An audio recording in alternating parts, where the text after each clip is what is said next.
Le nombre de chômeurs a augmenté de 170 000 en un an, soit de 5%, sur fond de rechute de l'activité.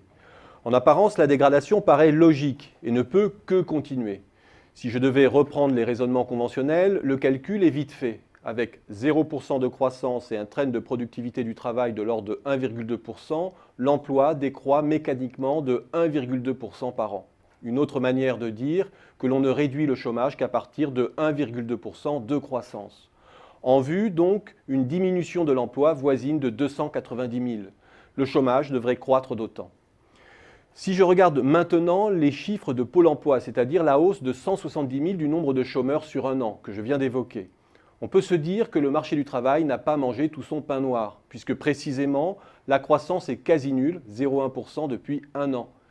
Il existerait donc un fort potentiel de dégradation, de plus de 100 000 pour solder les mécomptes de la croissance depuis un an.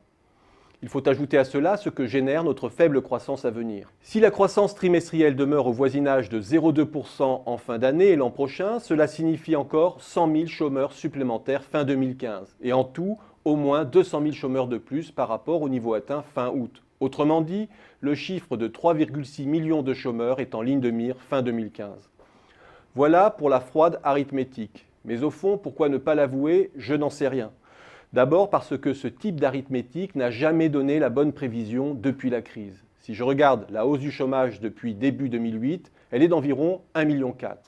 Cette hausse, en revanche, n'est absolument pas en ligne avec l'évolution de l'emploi, puisque 370 000 emplois ont été détruits sur la même période. Et si depuis un an, le chômage a augmenté de 170 000, l'emploi, lui, n'a diminué, entre guillemets, que de 30 000. En gros, depuis 6 ans, l'emploi n'expliquerait qu'entre 20 et 25% de la hausse du chômage. Le hiatus peut s'expliquer par la hausse de la population active, c'est-à-dire par la hausse du nombre de candidats à l'embauche. Cette clé explicative a fonctionné jusqu'en 2010, mais depuis 4 ans, elle ne tient plus.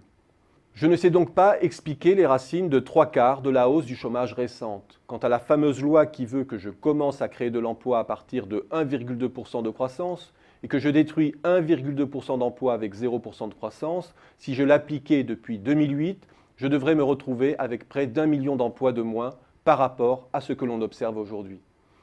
Là est éventuellement la clé explicative. L'emploi est peut-être plus dégradé que ne le suggèrent les statistiques de l'INSEE. Lorsque l'on voit aujourd'hui la proportion des embauches en CDD de moins d'un mois, soit 2/3 des embauches, on peut penser que ce turnover infernal trouble la mesure de l'emploi.